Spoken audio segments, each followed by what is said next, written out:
Welcome to another episode of Loud Mama. It's been an interesting one. So, Well, we spoke about how our week went, how we met. We also spoke about this polyamorous new age relationship, dynamics of the new age relationships. New age relationships. Yeah. And then we now spoke about motherhood, fatherhood, navigating. Look forward to next time where we're going to talk about overcorrection and feminization of our men. Yeah. First time I was introduced to Ghanaian cinema, like, oh my God, you are this man. So I mean, like almost since what? You're going to offer me the job, but what's holding when? Exactly. They just want the best of the best. My Oga at the top said no. No, you're made for medicine. But the woman is the crown. Have you ever seen where a crown is chasing after the king? Come and wear me, come and wear me. No, I don't like people that take loan. That's the one. People take loan for wedding. They are counting what to do. They are not spread. Hey, the floor is still empty. The floor is still empty. Who is doing more? At a particular instant, the man should get out.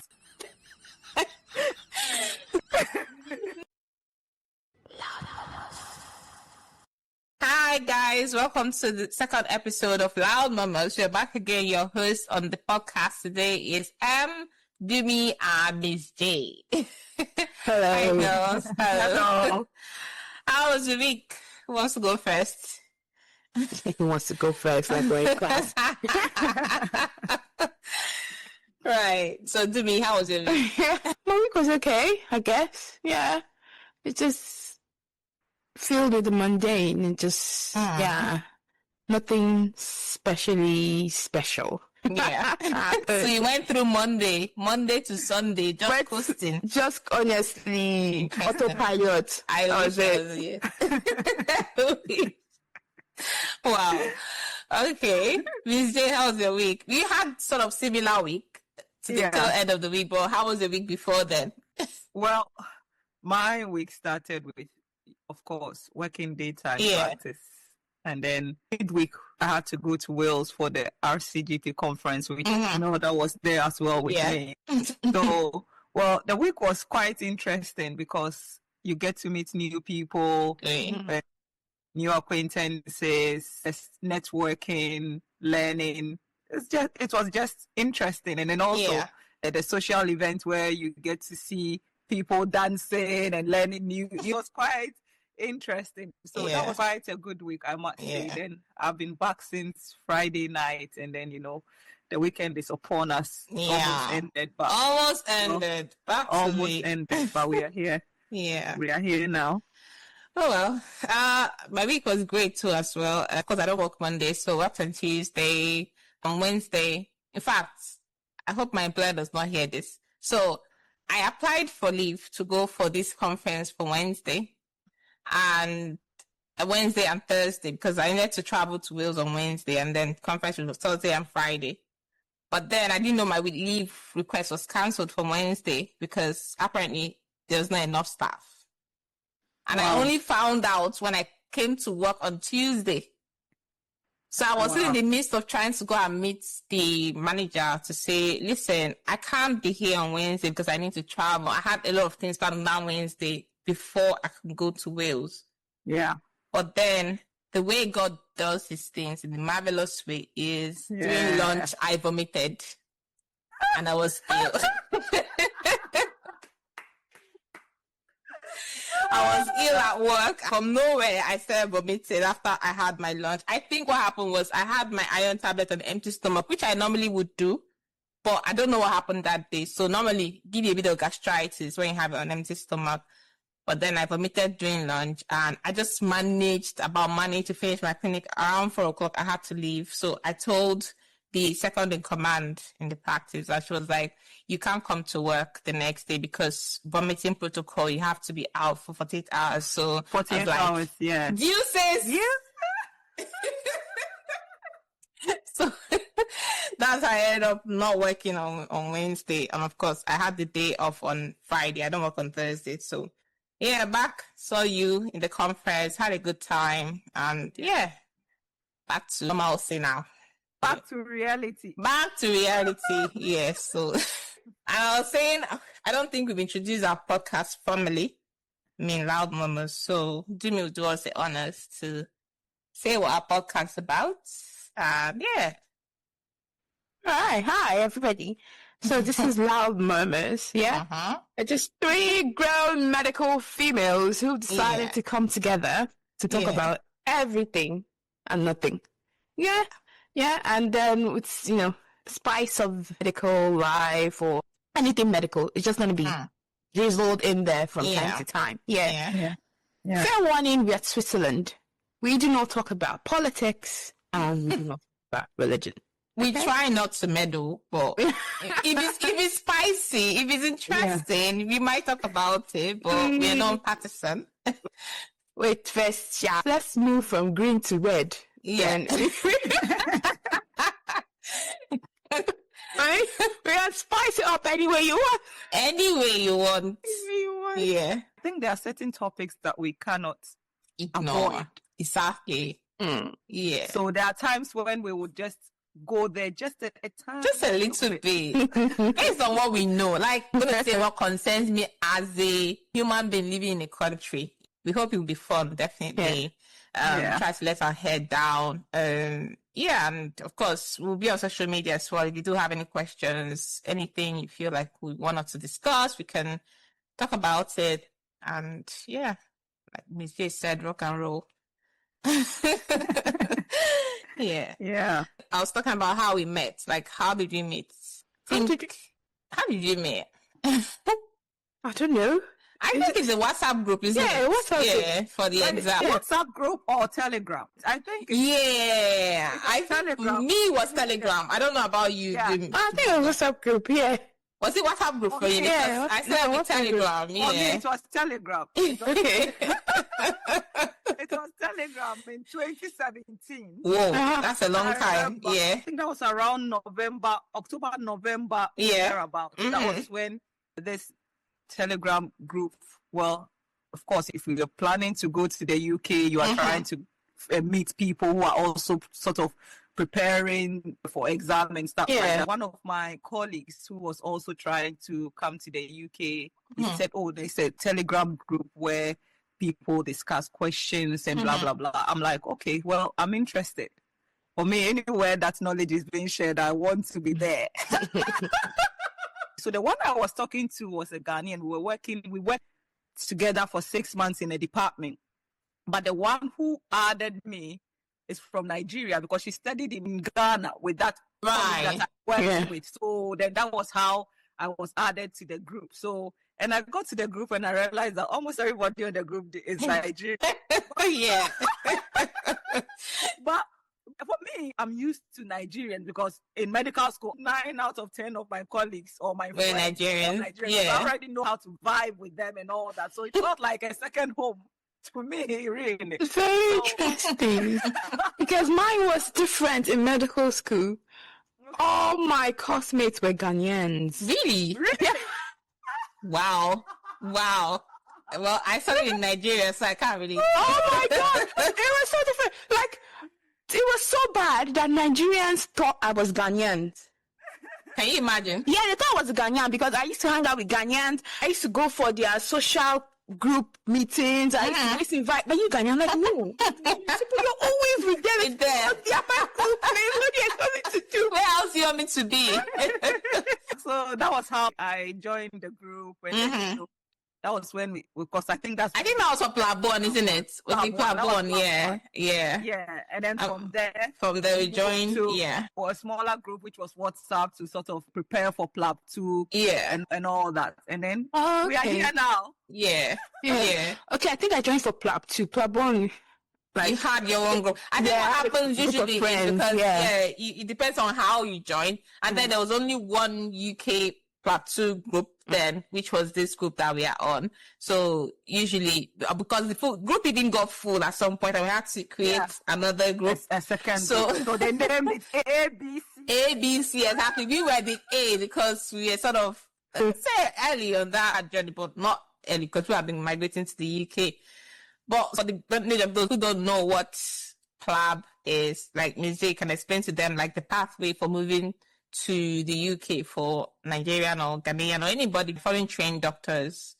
Yeah. So for those of you who don't know, if you want to practice in the UK, it doesn't matter wherever country you are from, you would have to pass the licensing exam for the UK. And they have it in two parts. We have the PLAB 1 and the PLAB 2.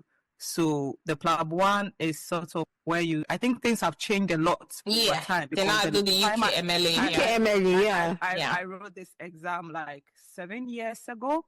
So that was 2018. I remember. So, oh my God. Is that 7 years already? Yes, I did PLAB 1 in 2018 as well. So time really flies. But yes. I think during our time, PLAB 1 was where you have sort of a multiple choice questions, 200 questions. And then PLAB 2 is where you do the OSCE, where you go to we have like 18 stations with examiners and stuff. Where with simulated patients. With simulated patients, where you move from room to room, trying to see patients and stuff. But I think now they reduce the questions for the PLAB 1 to 180. 80, okay. Yeah, and I'm not sure about PLAB 2 now. I'm the worst person to give you it. The worst. In 2018, I was on top of my... Yes, you were. And it goes to question. Oh my God, yeah. Yes. Right now, I don't need PLAB 1 or 2 anymore. I'm not abreast of what's happening right now. Exactly. PLAB 1. So after your PLAB 1 and PLAB 2, then you can register with the General Medical Council, which is the GMC, and then from there you get your license. It depends on if you've done your house job already, then you can get your full license. But if you've not done your house job, for those of you who don't know what house job means, it's like when you finish medical school, straight from medical school, you would have to practice for, it depends on which country you are from. In Ghana, your house job is for 2 years. Right. Nigeria is 1 year. Yeah. You guys would do your NYS. Mandatory NYS National Service. It's 2 years. So it's like, I'll say sort of almost like the UK, Yes, when you do foundation year 1 and 2. Foundation year 1 and 2. But so for me, for example, I did my house job for 2 years, and then I worked for a couple of years before I moved to the UK. But you have to do PLAB 1 and PLAB 2 and then get registered, and then you would have to then look for a job.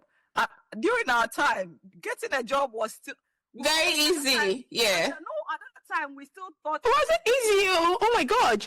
Oh no. Yeah, that definitely we did think it was difficult, but now it's even more difficult. Now, compared to now, I think it's more difficult than exactly. Exactly. Fair enough, because I know I still have my book of up to 150.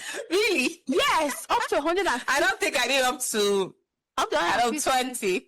And sometimes they don't even get back to you. Yeah. So and I did like 3 interviews and I had like option to choose from, but I still have the book. Was it up to 100? Maybe I'm over exaggerating, but it's just sharp plenty. Was a lot. I think for me, I was that adventurous that I started applying for jobs when my PLAB 2 results had not even been released. Yeah, that's what the institute would advise us then, to just write in waiting or something. Yeah. All right. Yeah. I did do that. Yeah. At that time, there were some trusts that would want you to attend in person as well. So at that time, I got my first interview request before my PLAB 2 results came out. Right. Okay. Because you have to go in person to do exactly. Yes. So what happened was that I emailed the consultant whose name I could find on the application and who said you have been whatever, a lot of stuff. Yeah. At that time, I did not really understand most of the things that they were requesting to come along with and all that, but I just emailed them to say, well, I'm not in the country at the moment, but I'll be attending a GMC ID check. So then I would want to have the interview around that time too, so that both can coincide. Yeah. I can't come and attend an interview, go back and then exactly and come back. It was quite expensive then. Can you imagine? Because you have to do your exam and come back again for ID check. Exactly. Whereas thankfully during my own turn, they started incorporating the ID check with when you come for the exam. Yeah. So when you do the exam, you do your ID check. I don't have to come back here. Exactly. Yeah. Exactly. I can't remember anything. For us, I was waiting for the ID check and then the interview. I got 2 other interviews also in person. I don't know why they were asking for in-person interview, but luckily for me, most of them, the 2 of them were after my ID check. I think a few days apart from each other. Yeah, each other. I think one was Guy's and St. Thomas and one was Barnet Hospital in North London. And but my first one was Royal Free Hospital. Right. all 3 interviews. I got offered the job for both the Royal Free and then guys. Barnett taking too long to respond. They said they'll get back to me, but they are going to offer me the job. But you're going to offer me the job, but what's holding you? Exactly. But the thing is, I didn't want to live in London. So I think I attended those interviews to gain experience. Just to get a feel of what it feels like. Experience. So I was just waiting for any job. I'm like, any job I get outside London, I will take it. Taking it. Matter, even if it's Mars. As long as it's not London, it's a goal. Yeah. Exactly. So that was what happened in my case. So my case, I didn't really struggle. It took I did a lot of applications because I was waiting for results. I just apply a day. I can apply for like 8 jobs. Right. So by the time my results came, I had applied for like 150. Whoa, I think I applied for 158 in total. Wow. Guys. So when I'm so lazy. The offer for the interviews, I stopped the application. Applying. And then because some of them, they would email me to ask me for interview, but I wasn't even aware I'd even made application. So you don't even know what job certification or what they really need for the job, but you're like, the only jobs I applied for were surgical jobs. I didn't apply for any other job. Surgical job. It has to be a surgical specialty. I wasn't applying for any medical, anything. Yeah. That was not what you were doing. Yeah. Exactly.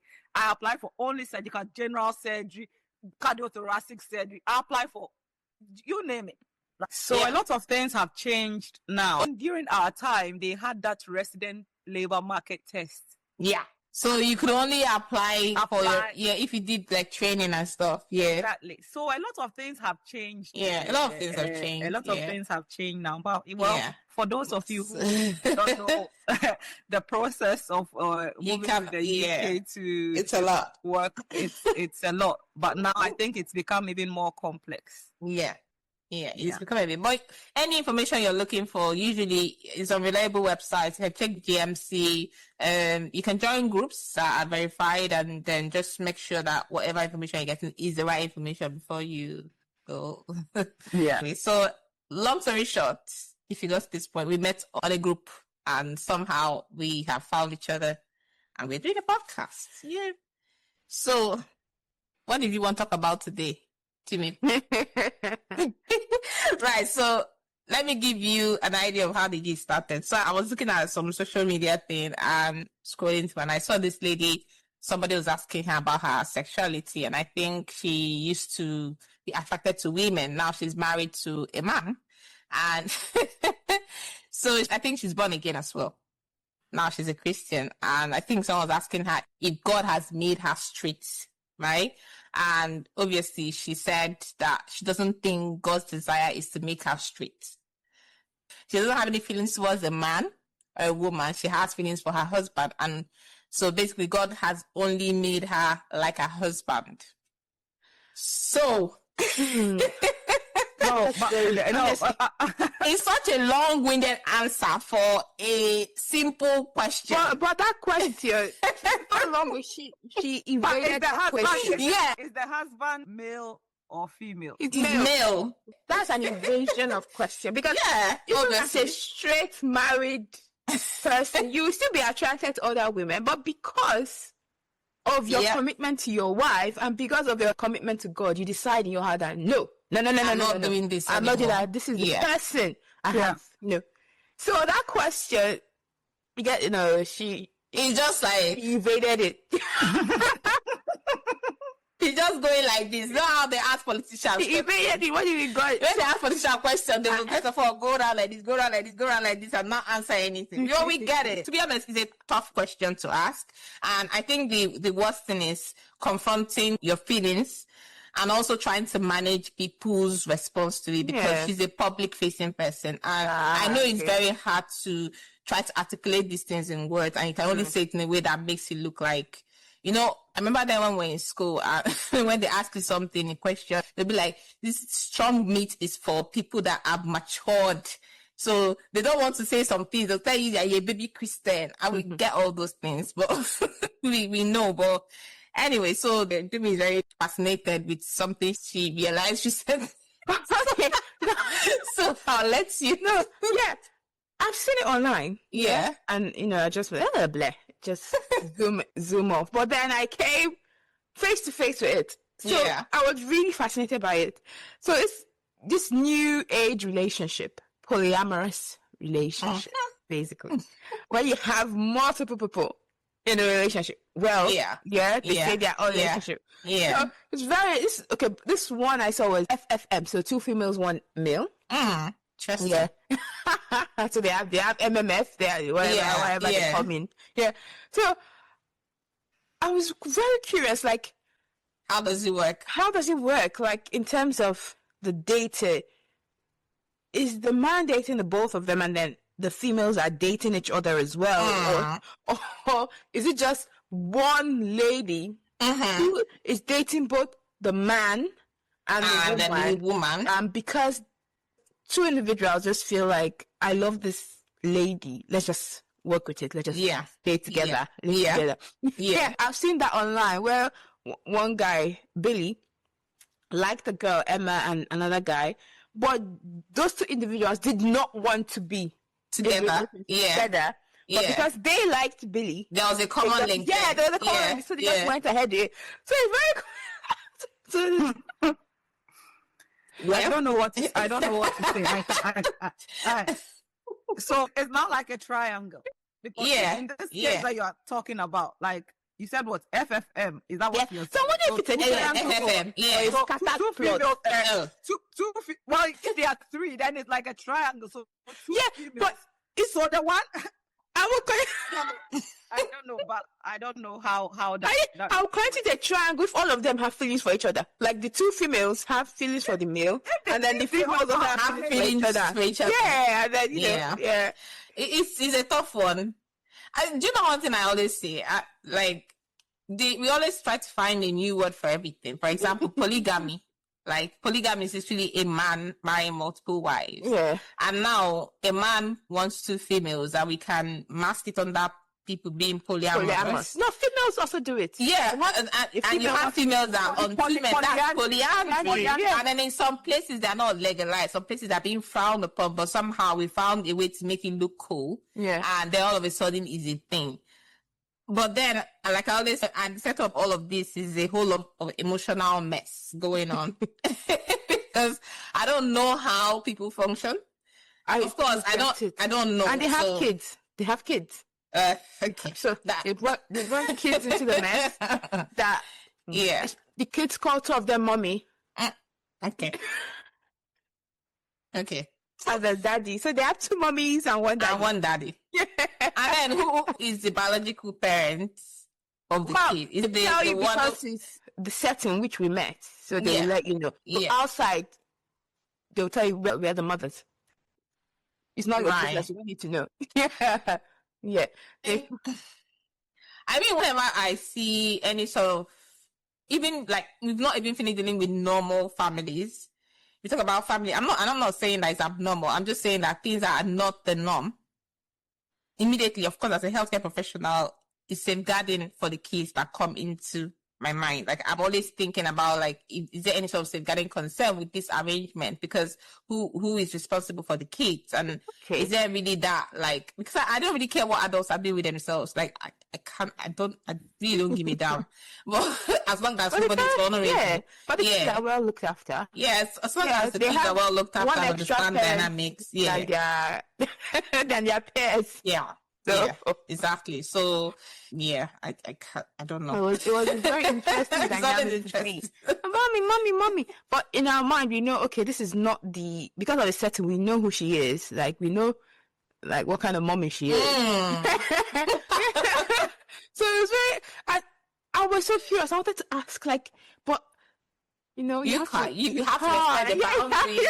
You don't want to be seen that you're either judging by your questions, but then I'm not judging. No, that's what I'm trying to say. That there's some questions to ask, and you'll be like, is she judging us? Is she? I was hoping that I'd met her in a different setting. Yes. So that, because my curiosity was just, I need to understand how does it work. Yeah. Yeah, how do you run the home? Who is responsible for the kids? Who, like, who is actually, what's really happening here? Yeah, but it might work out for them in terms of childcare. Maybe in that triangle, there will always be someone who is not working a certain Someone who day. is available. Yeah, who's available to for childcare. The only thing I've actually seen in cases like this, I've only seen where there is an open relationship. I haven't seen they are living together. Oh, okay. Yeah, I've seen it in movies, but like in real life, what I've actually encountered is people that have like an open relationship and they are able to like explore other people. Oh, okay. And in a case where it's for example, the woman is turning towards both sides and then she finds a lady who wants to be involved with them, then they bring them close and all that. But people have all sorts that work for their relationship. But this one, they live together. They're all living together. They're all living together. I mean, think about it. It's cost saving. True. Three people contributing for rent and bills. Yes. Do you know how much council tax is? So my question in this situation is, when it comes to intimacy, for example, how? Because there are, let's say this in this triangle, in this case that Dumi mentioned, there are two females and then there's one male. So I'm wondering, is it the females that like themselves and then they? That's the thing. I couldn't explore it because the female and the male were together. Then they felt like they needed a second female. So whose idea was that? And if the other female came in, was that female also interested in the female or was only interested in the male? So then in this case, if the female is only interested in the male, then it will be more of a polygamy. That's how I would see it, more of a polygamy rather than a polyamorous relationship. I think the word amorous basically means love. Sexual love, whatever. Yeah. And then poly means you people are many. You people are many inside it, right? It can be leaning towards the man. On some days you feel like the man. On some days you feel like the woman. And some days you feel like both. So it depends on your dynamics and what works for you and what both of you. And initially, some people, what I've seen in the movies, like maybe a woman and a woman, they are into wanting other people, but they want like same sex. So they're happy to bring in a second person who completes their triangle and they're happy to stay with that person and they either live together or whatever. But like that is what it doesn't start with 3 different people. It starts with 2 people that are together and then brings in a third person. That's what I have seen. Where does it end? So when then one person also meets somebody and say, I think that we can add this. No, I mean, I don't know. I don't know that one, but I know that sometimes it can become I can see every other thing that involves, even talk about friendship, a friendship group. And people were 2 and then you were 3 and another person brings another person, and it starts extending. In that friendship group, there are people that will be closer to the other. There are people whose company you enjoy more than the other. And it might get to a point where you can decide like, you know what, I'm not feeling this thing.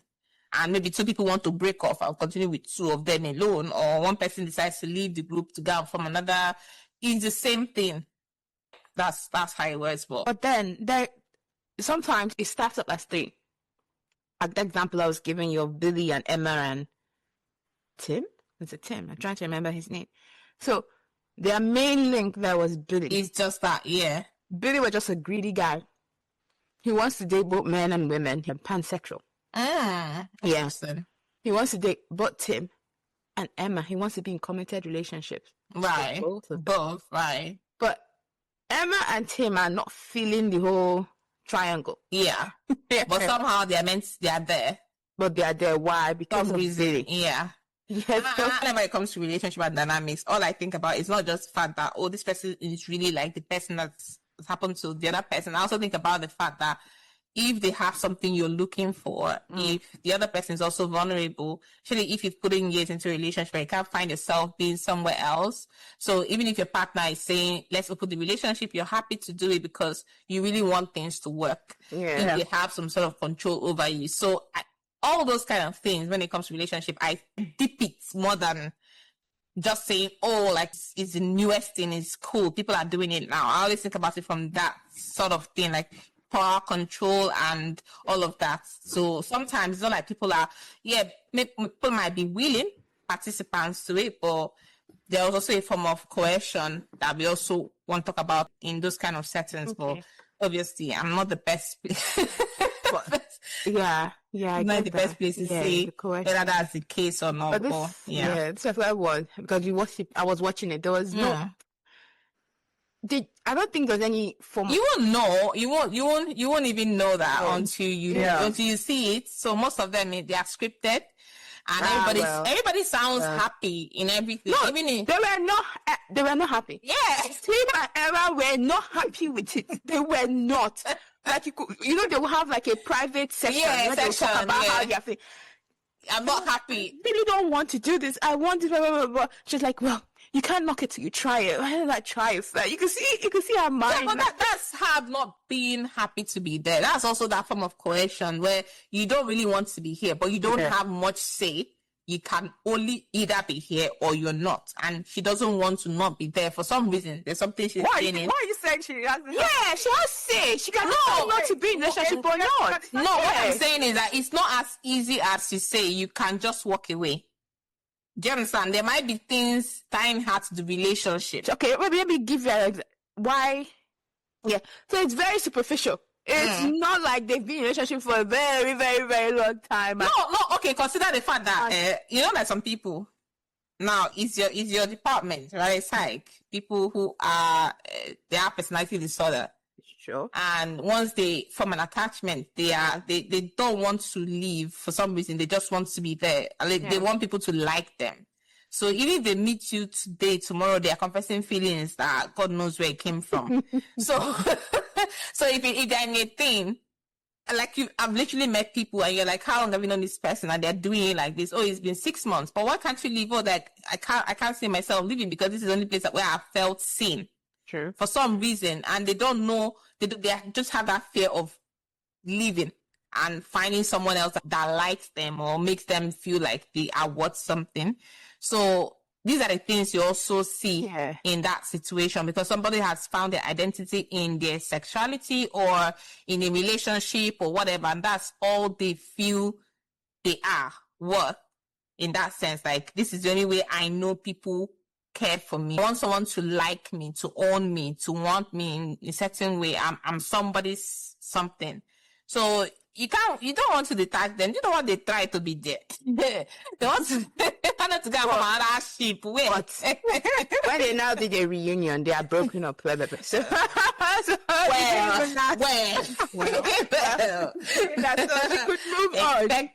could move on. She could move on. Yeah, she could move on. It was not a personality. It was not anything. It's just the fact that maybe whatever. If it was, maybe she had walked through it. Yeah, exactly. Yeah, we're not amorosing anymore. The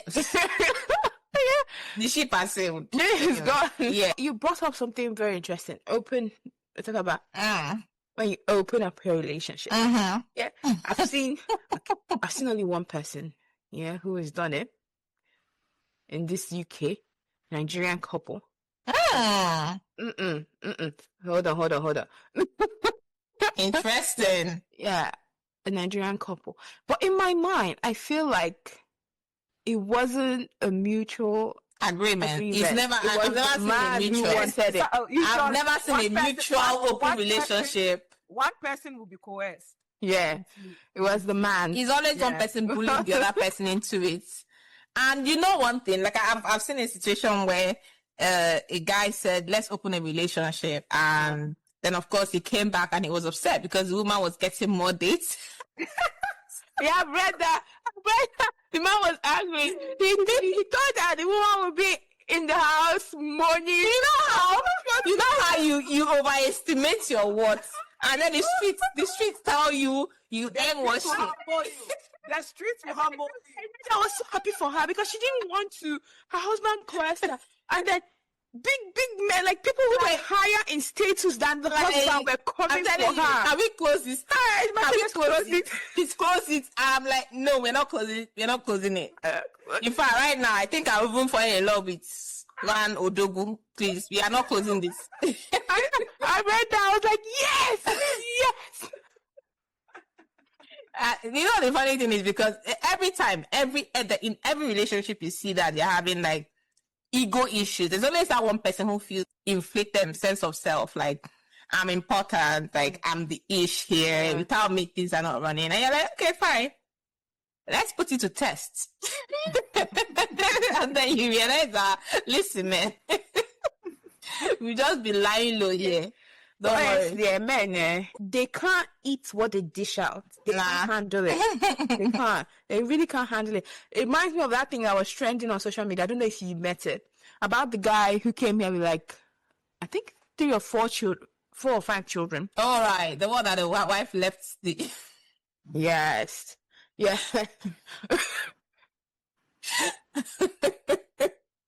You know the thing that I like I always tell people, like, before we used to say, oh, forgive people, turn the other cheek. No. Me, I like aura for aura. Like, let's go band for band. Like, sometimes that's when you realize that people match can actually, energy for energy. Let's match energy for energy in some situations. And the reason why people are not able to do it where they find themselves, because maybe they don't have the resource, they don't know how to. But sometimes let people actually taste their medicine and let's see. And I think it's quite unfortunate. A lot of African marriages, when they come to UK, they tend to break up. Why? Because in UK, the women feel more empowered, to start doing it, as opposed to in Africa, where a lot of people will be telling you, no, now, how can you leave your marriage for this person? Work on it, fight for it, do it. And you're thinking, why can't the husband do the same? Why can't he fight for the marriage? And I watched it nice. It's a Christian show, Just Us Girls. I'm just seeing it. I watched a bit of really it nice. last So week. there's something they said that was really nice. That the woman is the crown. Have you ever seen where a crown is chasing after the king? Come and wear me, come and wear me. No, it's the king that will chase after the crown because he knows that only that crown will make you a king. It's not that crown that stands you out as a king. So I think it's quite unfortunate. The place we're coming from is they leave the responsibility of marriage or making the marriage work. They leave that onus to the woman. Yeah. A man is a hunter. A man is how many things have they ascribed to men in Africa? A man is a hunter in nature. Bush now. It's up to you to make your marriage work. It's up to you. Don't allow that small girl to come and destroy. How many seminars they do for women, and then you wonder why things are not working. I'm telling you, the other ones now, the ones that turn their wives into, quite unfortunate. But by the time they come here, they see like there's more. Do you get? Like, I don't have to be this. I can. Things are working. I can, get support, get help, get and support, all get that. out. And then it's quite unfortunate. You see a lot of marriages here when they come here, ending divorce, and people are asking, what is going? What is it? What is it? It's been going on since. We just let them out. That's somewhere supportive. Yeah. Honestly, can be really traumatic. Yeah, my beautiful lady decided to match Aura with Aura. The guy thought, I'll just leave all the children for you. I will go and marry another wife and be bored. He said, really? That's fine. Just left. That's fine. Our children. Now, why is it on me to look after them? Look after your children. The guy is there ranting on social media. That what kind of wife is this? What kind of mother is it that will leave her children? The kids and went back to Nigeria. And that's the funny thing. Like we just left the kids and went back to Nigeria. Like, well, you're so wicked. I cannot do my job. My sister has to come and take care. And people are like, so you that wanted to leave the children for her, how did you think she was going to cope? How did you think she was going to cope? Again, band for band. I'm telling you, we've left the dispensation of I'm fighting for my marriage. Unless some of us are fighting. So people, are involved in something, then they should make it work. It shouldn't be the onus is not left on one person to make anything work. It's in everything, friendship, relationship, anything really. You can't leave that responsibility on one person to make it work. No, it doesn't work that way at all. Yeah. Oh, you started Just Us Girls. So I did. I've seen a couple of them, but it's very, very annoying. I was like, that's so annoying. Persevering through it, like I was just like, I actually thought it was going to be, like when you hear like those kind of things, I thought it was internet TV, because internet TV they tend to have a better sound quality. Their pictures are a lot better in terms of quality. So when I started watching, I was like, oh my God. But then, of course, I tend to have my favorite character, which is the Ejiro. The Ejiro girl, the one that has Is it her name is Ejiro? Which one? No, there's not Ejiro. There's not Ejiro. Sola. There's Jite. Yeah, that's Jite. I'm calling her Ejiro. So the Jite girl is my favorite character. Even though her body used to bite her a lot. I'm like, why are you always so edgy? What is the matter? Calm down. But then another thing again I used to say, especially when it comes to the same thing in terms of relationship, is dating in church, right? And the way they weaponize it against, especially the sisters in church. Okay. You know, like the girl that was a churchy person, what's her name now? Koye. No, the other one. I don't know, it starts with M. Asha person, yeah. Yeah, Ame, right? Ame, yes. She's a typical church sister, goes to church, from church to work, from work home, from church. And then she found this brother who she likes. I don't know. Master. Well, the choir master, right? That's what that was the deadly word, the choir master. And you know this thing where you're being bullied in a relationship, but then it's confusing because this person is supposed to be spirit-filled. Yeah. This person is supposed to be all the fruits of the Holy Spirit. Yeah. And you're not seeing it, but then you believe, you have faith that it's somewhere hiding under the shoe, that maybe at some point it's going to come out. And then the brothers... No, seriously, you believe it's somewhere hiding. The Holy Spirit has not fully manifested, but then somehow he's actually out and is bullying you. I think she wanted him to meet her brother at some point, and he just screamed, like, just, you know, change, like, why do we have to meet your brother? Like, why? I don't want pressure on the relationship. So, like, just a normal meeting, like, this is my only, you know, sibling. I just wanted to have, he didn't want that. And at some point, when he realized that she was not happy, and then he yielded, oh, I'll see you brother at some point. And then subtle things like, okay, we're dating, can we let the leadership in the church, you know? And then he shut it down. And at some point, there's this thing where you're a Christian sister and you're committed to a church. No, because there's a big thin line between Christianity and fanaticism. And that's where I worry a lot, especially with young girls who they've not really had any experience aside church. They don't understand that a human being, like, this person, I should take this person at face value. Yeah. And they keep seeing you as a soul that needs to be redeemed with your bad character. And then feeling that, with your bad character, knowing that, feeling that God's grace is sufficient for you and all of that crap everybody comes up with. Not knowing that this person, this human being, this virtue you're saying, you're not meant to be bullied in any way. Yeah. And then you use God to cover it in some way. And then you're being just tossed anyhow. And somehow you're going and you're praying about it. And I don't know how they get peace from the whole thing, but then they're in that relation. It's just a mess. And most of them are just like perpetrating that act of violence in church, covering it up with prayers and, you know, being, like you said, they're counseling them. You need to keep your marriage. You need to pray more. You need to fast more. Don't give the devil a foothold. Exactly. And there's a lot of guilt where you decide, you know what, I'm not doing this anymore because I don't know. It's really scary. I feel like we should have more strong voices in church to be able to tell these girls, like, you know, it's very okay for you to demand better from that brother. Like, first of all, like I used to tell people that word, when they say, when you're dating somebody, you know, all these things you do in church, where you automatically, you feel like you have to submit to the leadership of a man. I'm like, you're not married to the person. First of all, you're not married. Like, you're a man and a woman. Yeah. Is it only in that context of marriage that submission comes into place? I'm not married to you, then I'm not supposed to be submitting to you in any way. That's one. Yeah. And then when we come to that submission, we now have another way to explain it. And it's not being a fool. It's not being a fool. The submission doesn't come in isolation. No, it comes exactly. Yes. Yes. The man has to love the woman. The man, like, yes. And exactly like Christ has loved the church. Yeah. And you find that when you love a woman, she will be like, it will not be a problem. Exactly.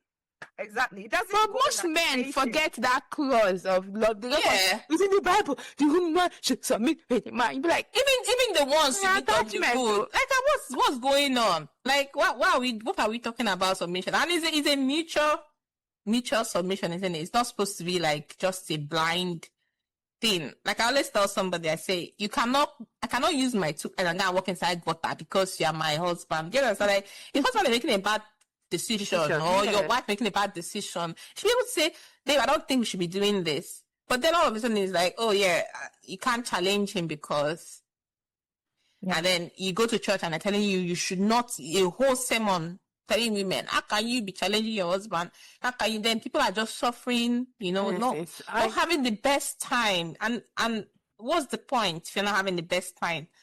And then if you decide, you know what, I'm done, you now have people with their think pieces. Even some people will even maybe make you so miserable that you can't come to church anymore. Yeah. Like, they start being ostracized on one thing or the other, which is unfair. So, I believe that mentality also is even from our grandparents. Yeah. Because your environment makes you. So it's quite unfortunate. Like they've seen a lot of things that happened where their mothers tolerated. Yeah. They don't expect their wives to tolerate the same. Yeah, the same thing. But they are not cut from the same You cloth. they don't want you to challenge. Yeah, they'll be like, my mother, they'll not be telling you, women of those days were more respectful. That's not true. Have you met them? Have you heard them talk? Say things that they're not happy? Yeah. They're oppressed. Yeah. It's not about respect. They were oppressed. Yeah. They were oppressed by the system, the patriarchal system in Nigeria. They were oppressed by the religion. Like there was oppression on all sides. Look at it. Our culture itself is already oppressive. Yeah. And then you enter religion. Which is not more. This is also oppressive in some levels to women. And then you now see someone who is coming from our culture with that religion. Yeah. It's a mess on every side. Like you can't even talk to any, and I'm not specifically just about Christianity. I'm talking about like all religion. Oh, yeah. Yeah. Mixed with culture. Disaster. Especially if you're not able to find someone that can tell you, okay, which is which. This is whether biblical, this does not make any sense. This is common sense. You can treat people like this. People should not make you feel this way. Nobody should make you feel this way. You are a human being. You are, like your compass mentis. You should be able to make your decision. You have capacity. You're an adult. Nobody should talk to you in this way. If you have money, you should be able to say where your money is going to, what you want your money to do. If you're not happy to bring out your money, if you're happy to bring, like nobody should be robbing you in this name of some arrangements. I think that whole, having that community of people who are not afraid to say or challenge whatever the norm is and say, no, this should not be done and this should be done. We should actually encourage it because at the end of the day, it's for the good of everyone. Yeah, it is. Yeah. I love Twitter a lot. So there's this whole video about a guy who was talking about what men go through when women are pregnant. So basically, it's a guy it was in a podcast. I don't know, whatever. It was a recording. And then he was talking about how when his wife gave birth and it wasn't really complaining. It was a podcast. The title, the whole point of it was to sort of create an awareness of what men go through or what men see or what men changes they face when their wives give birth. So essentially he was trying to explain that when his wife gave birth, he did 12 hours without sleeping because of the baby. And then I think another 48 hours, he's not really slept for so long. But then nobody asked him how he was doing. They were just, and then of course he understood that his wife had gone through, labor and all of that, and she deserves it. He understood why she had to be fed, give her cup for her breast milk and all that, but that nobody in that 48 hours ever asked him, how are you doing? That in fact, that being a husband is almost like a glorified errand boy. If you go out, they don't even care if you met a challenge on the way, they're calling you, where are you now? Where is the thing they asked you to buy and all that? So obviously, you got a lot of reactions on the internet, and some people were saying that there's this popular social media influencer, Maraji, who was upset with the guy with the video saying that you can't compare, basically trying to say you can't compare, what women go through in pregnancy and also wanting some level of attention from it when they are in that their postnatal phase. Of course, many people had different things. Men were like, oh, this is why we don't talk about our feelings, because you guys find a way to make it about you. He just went to a whole thing on internet. And of course, I don't know what people's, thoughts about it. That's why I was like, yeah. It's understandable that he would feel, but I like the fact that he clarified that I understand that, he wasn't just being narcissistic and saying, why didn't you check on me? Yeah, even if my wife, so it's understandable that he will also be feeling, oh my God, nobody even checked on me. 12 hours. I don't know if this is a bit of a segue, but what I've noticed is that, unfortunately, the world seems to praise men for just doing the basic. Like, it's basic parenting. This is what you're supposed to do. But all of a sudden, oh my God, you're such a good dad. So because he's doing the bare minimum of what parenting is supposed to be. Like, if you're looking after your child, they say, are you babysitting? I'm like, yeah. It's my child. I'm not babysitting. Or you see a father go to shopping with his children, and everybody, oh my God. Wow. Dad, yeah, exactly. The mom go shopping, and everybody, well. Yeah. I mean, what else are you meant to do? What else? But I can understand the fact of him also, human, come on. Just check up on me, just ask me, are you okay? Have you eaten? Have you drank? What? Do you want the best soup? Yeah. Staying awake with the baby for 12 hours. Are you all right? Did you like a cup of coffee? Yeah, just check it. We're all humans. Yeah. I don't like when men compare pregnancy and because pregnancy in itself, I've seen women go blind. It's a tough phase. Honestly, it's really not easy, and I can understand why there's some women out there that say, I don't want kids. So, Michelle, what do you think? Is anger justified? Well, I am going to come through a different angle. Yeah. Because what this gentleman experienced, women experience it every day. Every day. Like, a lot of women, I'll say 9 out of 10 women experience this even after they've had a baby, because immediately the woman delivers, everyone's concentration goes on the baby and not the woman. Everyone coming to visit the woman, be it family, everyone's concentration is on the baby. They come and they want to see the baby, cuddle the baby. Most people, the only one whose concentration normally is on a woman is the mother of the woman. True. Absolutely. Is the mother of the woman. That is what I have seen. Because I've seen a lot of on social media. I saw one lady who had just delivered, and the mom and the mother-in-law all came. They were allowed into the room. Yeah, guys, I've see seen the it. baby. Yeah. To see the woman and the baby at the same time. Yeah. The mother ignored the baby that has been born and went directly to her child to make sure that her child is okay before she went to the baby. Yeah.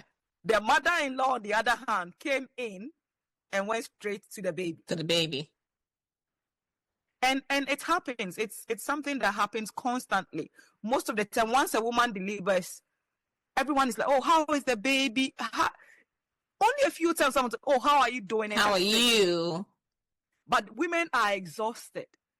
They are having sleepless nights. They have engorged breasts. Sometimes breast milk is not flowing. They are under a lot of stress. Psychologically, they are not okay. The fact that you are just giving her food and say eat. It's not about food. It's not about food. It's not about drink. And sorry to interrupt you. Even the food they're giving you is to make you have strength enough to nurse the baby. And to have it's not really because anybody gives it them. Not because anyone gives what about you, you know? So for me, I always say that, like, when my friends deliver and have children, my focus is more on them. I'm all worried about them and really not about the baby, because if the mother is okay, the baby would be okay. Yeah. If the mother is not okay, the baby is not okay. So even with this man that he's saying that, oh, nobody asked him how he's doing and how he's feeling and all that, the woman is going through more than what he's going through. The woman has just delivered a human being. Yeah? Yeah. She's still not recovered from the pain down below. Depending on where it came out, because some people were caught open. Yeah. And some people were also caught, Yeah. So down below, so whether it's on the tummy or below, she's going through stuff. She's still bleeding, whether she had it exactly or vaginal delivery. Yeah. People go through pain. Well, some people are lucky to have deliveries where they get epidurals and stuff like that. But so even at that, it wears out, and you still have to face it. You still have to face it. I'm even talking about the pain, the labor. Doing that exhausts you. Some people are traumatized so much that they wouldn't even want to go through that experience ever again. Yeah. And no one usually worries about how the woman is doing, how is she feeling, except the mother of the child, of the woman. So for people who are having kids and they have their mothers alive, they are blessed to have their mothers alive because the mothers come like they are on good or they have good relationship with their moms, and their moms are there when they are having the babies. The mothers, and they have sensible mothers. Yeah, exactly. The mother's concentration is always on their child. Because if it's not your child, most people they just cannot be bothered. Even the husband's attention is now on the new child that they now have in their home. Absolutely. So although they'll be caring for the woman and helping her, most of the time the woman doesn't meet all she needs at that particular time. Yeah. So although he's worried about, nobody asked about me, was he expecting the woman to ask how he's feeling? Because the woman is also dealing with her own issues. Or whom was he expecting to ask how he's doing? Was it his friends or maybe his friends? The funny thing, I always tell people, like, how we talk about like postpartum phase, and they call it puerperium. Like from the time you give birth to 6 weeks, you're not even out of the loop because people have gone into preeclampsia. After they've delivered, people have gone into like dangerous things have happened to them, and that's not even that you're safe when the baby has come out. That doesn't mean that you're safe. Exactly. Not to talk of puerperal psychosis and all sepsis and all that. Yeah, it's a lot. So the woman is dealing with a lot of things at the same time, especially if that is her first child. She's never had a child before. She now feels responsible for another human being. Her hormones are all over the place. She's not yet. I have been there, able to explain or express it. The way, even at that, you can't even really put it in words how you feel. I can't really put it in words how I feel in having a newborn baby where you are clueless what to do for the baby. You are in pain from down below. Going to the toilet is a problem. Going to urinate is a challenge. Having engorged breast that feels it's as hard as stone. It's another challenge. A child not suckling, it's another challenge. A whole lot of things that you need to deal with during that period. So men should not. They just shouldn't. They I mean, it brings to them like the importance of having like a community, because at the end of the day, if you look at the people who are coming out to check on the woman, is usually the woman's community, people either your friends or mothers or people who can relate with your struggle. And then I keep wondering, like, if you want to get anything, because think about it, like, it's when they've given everything they have to the woman and to the baby, that they have the spare to give you as a man. So that also begs the question, where is a man's community of men, where they can actually offer that kind of support you need? The woman has also built during the period where she had friends or when she was pregnant or from her own mother or from her own relatives, and most of them are all women as well. So how do the men support other men? Because now you're not going to expect that it's the women's community that will be there for you when they need to be there for someone that literally gone through hell. So I don't know, but like you said, you can't compare. And I know it's a high stress situation. Everybody's stressed. The woman is stressed. Even the mother that's come for Omugo is stressed. Yes. People don't talk about that. People feel like it's such a happy moment for the mother of the girl. Because mothers always clash with their daughters, even when it's your yes, exactly. Your mom has a way of maybe this is how doing something. Okay, imagine a mom. For example, my mom didn't have any problem with her knee. until she went for Omugo for 6 months. Where you carry a child, you sit down, the child start crying, you stand up, she'll carry the child throughout the night. My mother started having arthritis from nowhere. So I'm like, she herself, you say it's a joyful thing for her to go for Omugo. She's not even having a full night's sleep. So who is looking after the mother that has come for Omugo? So everybody is where assessing for impact. You look at an obvious impact, where you can see a direct impact, and then there's some other things that have indirect impacts. So everybody in that loop, looking after this woman and this baby, they are also affected. So it's not about, oh, nobody has asked you how you doing or how are you feeling. It's not the time. I think both the man and the woman need support, needs someone to care about them and all. But at that particular instance, you have to prioritize who needs the support. Who needs the support? Just like when you have an emergency, you need to triage. Exactly. Who needs the support? Who needs the support more? Because here, see, some women start to cry immediately they deliver because they are not even sure that they are breastfeeding the child. The child is not sucking. They are worried. The child has saw themselves. They don't even know how to. They don't even know how to hold the baby. They feel like they will crash the baby. And you know they feel exactly what you're saying. You think people come already made. Like women. No, we learn. No, women also learn. So I know that most men, I've heard most men say, once immediately the babies, I cannot hold the woman too. Nobody was born already to be a mom or to deliver a baby or to hold a baby. But you would have to learn, and the woman is under a lot of pressure, a lot of stress. Like, it's a difficult period, not to talk of, especially if the woman has had issues throughout pregnancy. That is even worse. If someone has a smooth pregnancy, even when they have the baby, still not easy. Not to talk of someone who has maybe struggled with gestational diabetes, hypertension and preeclampsia, or even might have had eclampsia, or might have had prolonged labor, have had forceps delivery. There's several things that can happen throughout pregnancy. So I don't think men should even try to compare. There's no comparison here. And nobody's saying that you should not voice how you feel. And like I always say again, time and place matters, and where you get your support. You should be able to prepare your own support group ahead of time. So just leaving the whole broad discussion where people go and drink and gossip, because if people gossip as well, men, they should also think of how to support their brethren in, like when they give birth, or like trying to share their own experience, like, okay, this is how you can manage to have some sleep when my wife gave birth. This is what I did and this is what I didn't do, or whatever. Not trying to leech off the already made support your wife has also built around herself, preparing for that period. And we shouldn't be having all this issue. Like I said, adults, we should take care of each other, but then it shouldn't be a comparison or trying to make yourself like, insert yourself in the center to say, even me too. Somebody say, I'm going to look, it's even me too. You don't have to come and do that here. Like, it's okay. It's also your child. Exactly. It's also your child that has been brought into the world. So both of you have a responsibility towards the child. At that particular instant, the woman might not be able to do a lot of things that she could have done if there was no baby, or she had not been pregnant.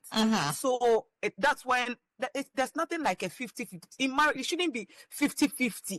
No, there are times one person can give 80%, where the other is giving 20%. There are times when the other party will be giving even 100% and you'll be giving a 0%. Exactly. And there are times when it will be 50-50. So there's no set out. Or there's no meter that is used to measure who is doing more. At that particular instant, the man should just, in fact, get out. I think the man he should be a support system for the woman as well. No, he should not get out though, because the woman will vex.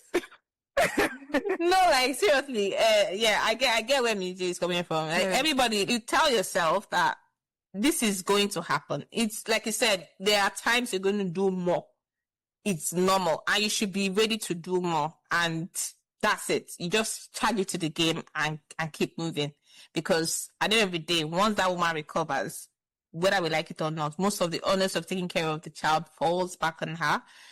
People think, when you're doing maternity leave, you're just chilling, watching Housewives of New Jersey. I don't know the one that they have now, or Atlanta. No, you're not. They say sleep when baby sleeps. Rich housewives of Lagos. Rich housewives of Lagos, they think you're watching that one and you're just chilling, and they tell you, what do you mean you cannot do anything? When the baby is sleeping, you sleep. When do you think baby sleeps? That's when the woman gets it, when she has 1,000,001 things to do at home. So there's a lot of things around motherhood, and I feel like we need to highlight on it, make adequate support. But then, of course, obviously, we are not ignoring that the men will have their own issue. But then they should also, it's not every time a woman finds something that works for them, somebody wants to insert themselves in the middle. If you celebrate Mother's Day, say, why are we not celebrating Father's Day the way we are doing for Mother's Day? If you celebrate International Women of the Child, International Women of the Child happen, International Women of the Child happen, and nobody made noise about it. Can you not make noise about it? Do you have to insert yourself in anything we decide to do to support our kind? You now have to talk about, why is nobody talking about violence against men? You talk about it now, you're a man. Why does it have to be us championing it? We champion women, we champion men. It doesn't make any sense. So, but we have to lend some of support, because there are also men that champion women. Yeah, I'm not saying that that's not happening, but I'm just saying that it almost sounds like you always want to insert yourself when we are talking about something of importance. You're like, oh, it is a woman, everybody here, it is a man. I'm like, you can actually just do that. You can champion it also and let us join you. We don't have to be the ones to give our platform to it. You can do it, and then we support you. The same way you are retweeting, we retweet you too. It's that simple. So, but then it's like I said, I hate when men compare pregnancy, because pregnancy on itself is it's a life base. It's a life and death. So I don't like it. So I tend not to. Once they start, there's no comparison with pregnancy, I don't bother. But I know that men, aside just remove pregnancy, men feel like they are not heard a lot, and that's why the suicide rate for men is quite high. So I do like to champion for men to speak out. Yeah, they can speak out. People should speak out. And I feel like even the way they speak out is toxic on its own. Seriously, you say we women, we are crying, we're doing this, but the anger a man lashes out is in itself a way of communication, but not a good way of communicating how you feel. But it's very unfortunate, because it's how the world has conditioned them. Men Society, don't cry. Yeah. Who conditioned them? Society. Who conditioned them? Men. Even women. Men. No, even women. Because you see people, when their sons are crying, like, why they cry? You don't say you be man. It's the mother saying that. Because they learned it from the best. Do you understand? So it's just society as a whole. You just repeat what you heard all the time. Yeah. You just repeat the same thing. It's quite unfortunate. Yeah, they're quite conditional. They don't cry. Men don't cry. We don't show weakness. But no, that's why you're struggling, and you feel like the only way out is to off yourself. That's why I think when men show emotions, the society sees it as a sign of weakness. Yeah. And a man with his ego, he always wants to be seen as like I'm the man. So even when they are struggling, they are not able to express it. Yeah. And then they keep it within them. So normally when a man plans to sort of do something to harm himself, he wouldn't really talk about it. They just go straight and they do it. Where a woman will cry out for help by doing certain things that would make you identify. Exactly. They're looking for attention. They are doing on that and all of that. But the society has made it such that a man showing emotion is a sign of this man is a weak man. But that's not good. That's why a lot of men are dying in silence. I just read of the one that she came back from her honeymoon, and in less than 4 days she's burying her husband, because her husband, I don't know what was wrong with him. He never see you. He's an ex-Marine. He just came back, walked into the bush, and the next day they found his body. So because he wouldn't talk. Yeah, he wouldn't talk. And I like to advocate for men to speak up more. I'm not saying you should be crying and when you but speak out when you're suffering. No, if they have to cry, they should cry. Okay, no, yes, like cry. Yeah. If you have to cry, cry. If you have to wail, lie on the floor, roll on the have to roll. Yeah, okay. And that's brings how you express your emotions. That's okay. Themselves. I like that. However they want to express themselves. If you have to make them feel better and heard. Okay. That brings me, maybe this is another topic we have to talk about. That segues me into another topic that we're seeing. We want men to talk and express themselves, but we're now seeing a rise in feminized men, and science has shown that the Y chromosome is gradually disappearing. and the testosterone levels Interesting. of our men are reducing. So, because we're advocating men should speak for themselves, men should be themselves, live their life. Back then, men's men. We had the man's man back. With everything. Back there, the boomers. The age of the boomers. Testosterone was strong. Like a man. Was strong. Yeah. So. Like every other thing that happens, everything, we humans, we tend to overcorrect for everything. Yeah. I don't have a problem, even with women. I don't have a problem with you communicating how you feel and all of that. But then it's something I find really hard, especially for adults, is the fact that we try to become our weakness, we become our trauma, become our whatever it is. Like, this is how I am. We don't want to take accountability because part of you. Let's not go there. Because now you're saying people. Nobody's saying you shouldn't speak out. You shouldn't say. But then there are things that. When people talk about resilience, I know about it in the sense of being a human being, definitely not taking a shitty job that they put you down and all of that. And I'm talking about like in life. Yeah. There's a form of resilience you need to go through. Things are going to happen to you. Bad things, good things, right? That is normal. And that is the reason why you also need to have your own community of people. When you talk about like life is lifing, yeah. Part of adulting, it's one of those things that happen. But then there's also a limit, like, okay, this is happening to me. This has happened to me. I've had this trauma. I'm not saying, just pretend that it didn't happen. That's why we have therapy these days. But then you can talk to your friends. Oh, this is what happened to me. This is how I feel about certain things. But then don't become that thing. You don't have to marinate in it to show that this is what's happening. And every time you talk about something that happens, you say, oh, this thing that happened to me when I was 15 years old. If we enter this topic, can we move on? We will not leave today. Yeah. Because as a mental health doctor, dear Lord. Yeah. We talk about it in our next episode. We talk about like people actually taking accountability for their life. Accountability. Yeah. We've lost it. It's quite unfortunate. And our younger ones are learning it. Yeah.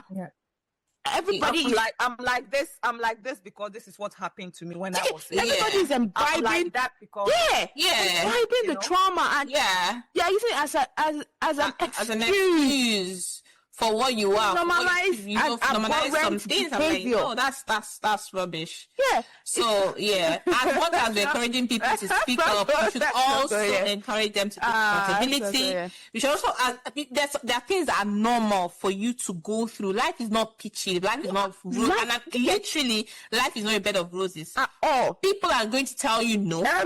You're going to have rejection. You're going to have things that happen to you. Part of being resilient. Of course, there are things that are extreme. Yes. Nobody should deal with. Yes. That is the reason why we talk about things. We move on. You have a friends group. You express. You move on. That's how you should. You shouldn't just, because of that, you now don't progress in life because you've been through. Honestly, yeah. I mean, it's not things I see. Like sometimes just like. Where is your fortitude? Honestly, I'm not. No, it's my depression. Oh no, it's my anxiety. I'm like, oh my god, I'm anxious. Speaking to you, I have social anxiety, but you see me here. I'm here. I'm speaking to you. I have to push. Yeah, because I'm not hiding in the corner. You have to deploy your resilience. My anxiety, I cannot. Yeah. But anyway, let's not. Let's not go there. But then, as much as we are trying to identify evils in society, we shouldn't overcorrect because overcorrection leads you to like you don't have any balance at all, and that's not good. I'm trying to be. We've taken it too far. We've taken it too far. Anyway, guys, it's been a lovely that we got to wrap up right now. So. Right, thank you guys for listening, and tune in for more. Hopefully, meet again and then have more chats. Yeah, subscribe, like, share, comment. Listen to the rantings of If you have questions, you can ask your questions. Absolutely. If you want us to discuss, if you have any topic you want us to discuss, happy to jump on it. But again, this Switzerland. Nothing too religious, nothing too political, please. Yeah, exactly.